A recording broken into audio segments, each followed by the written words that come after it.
বাংলাদেশ যুদ্ধ চায় না, তবে ভারত পাকিস্তান যুদ্ধ হই হই করছে। এমন পরিস্থিতির মধ্যে যুদ্ধের প্রস্তুতি না নেওয়াটা আত্মঘাতী, এই মন্তব্য করেছেন প্রধান উপদেষ্টা ডক্টর মোহাম্মদ ইউনূস। সকালে কুর্মিটোলায় বিমান বাহিনীর বীর উত্তম একে খন্দকার ঘাঁটিতে ছিল বার্ষিক মহড়া। আকাশ বিজয় নামে হয় এবছরের বার্ষিক মহড়া, যেখানে অন্তর্বর্তী সরকার প্রধানকে গার্ড অব অনার প্রদান করা হয়।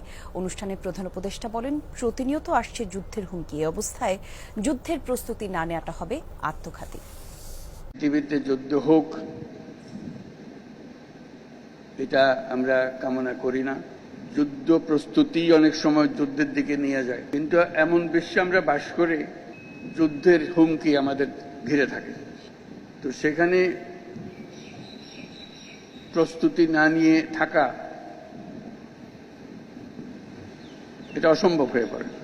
এখন আমরা যখন কথা বলছি, তখন আমাদেরই কাছে ভারত পাকিস্তান যুদ্ধ হই হই অবস্থার মধ্যে রয়ে গেছে। তো কাজেই এই পরিস্থিতির মধ্যে প্রস্তুতি না নেওয়াটা, অনেকের মতো আমিও যুদ্ধবিরোধী মানুষ।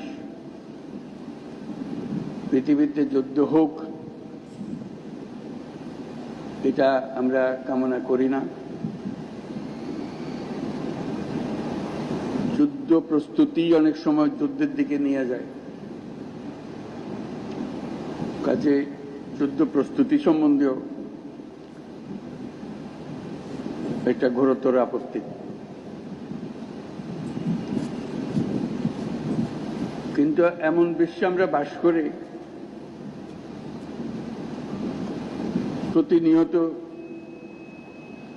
যুদ্ধের হুমকি আমাদের ঘিরে থাকে। তো সেখানে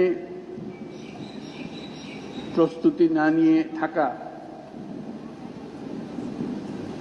এটা অসম্ভব হয়ে পড়ে। এখন আমরা যখন কথা বলছি, তখন আমাদেরই কাছে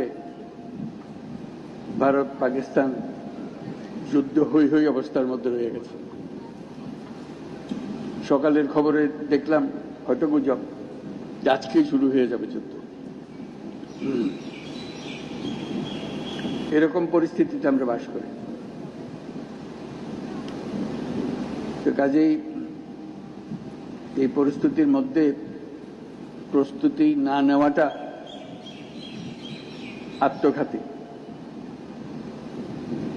এবং প্রস্তুতি নিতে হলে আধা আধি প্রস্তুতির কোনো জায়গা নেই। এটা এমন এক পরিস্থিতি,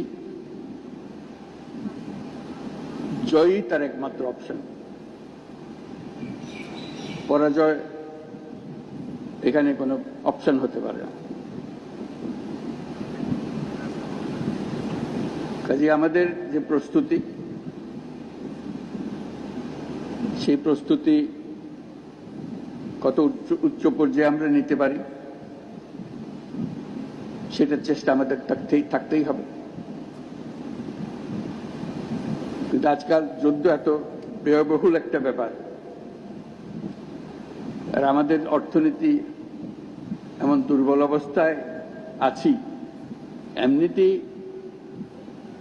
বাংলাদেশ মজবুত অর্থনীতি হয়ে গড়ে উঠতে পারেনি,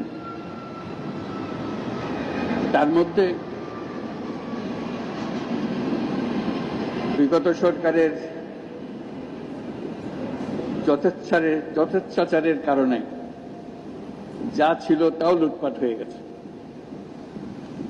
এই পরিস্থিতিতে আমাদের সামগ্রিক স্ট্র্যাটেজি ঠিক করতে হবে। শান্তির দিকে আমাদের হাত বাড়িয়ে রাখতে হবে সবসময়, কিন্তু প্রস্তুতিতেও থাকতে হবে। এই পরিস্থিতিতে আপনাদের সঙ্গে দেখা করে, আপনাদের আজকের মহড়াগুলো দেখে খুবই ভালো লাগলো। এগুলো আমরা সিনেমাতে দেখি, বাস্তবে দেখার খুব একটা সুযোগ হয় না। আজকে আপনাদের কারণে সেটা বাস্তবে দেখলাম। যারা এর পেছনে এটাকে এত সুন্দরভাবে করার জন্য, নিখুঁতভাবে করার জন্য চেষ্টা করেছেন, তাদের সবার জন্য আমরা ধন্যবাদ জানাচ্ছি। জোরে হাততালি দিয়ে আমরা একটা ধন্যবাদ জানাচ্ছি। এতে আমাদের সাহস বাড়ে, শুধু যুদ্ধের সাহস না, এটা তো সাহস বটেই, যে আমাদেরই ছেলে মেয়েরা এরকম দুর্দান্তভাবে প্রস্তুতি নিতে পারে, কঠিন সমস্যার মোকাবেলা করতে পারে, এটা দেখে বুক ভরে যায়। আমরা যারা আজকে বাইরের থেকে আসলাম, আমি নিশ্চিতভাবে বলতে পারি তাদের সবার বুক ফুলে গেছে যে আপনাদের কৃতিত্ব দেখে, আপনাদের নিখুঁত ম্যানুভারিং দেখে। কাজে সেই অনুভূতিটা আপনাদেরকে জানিয়ে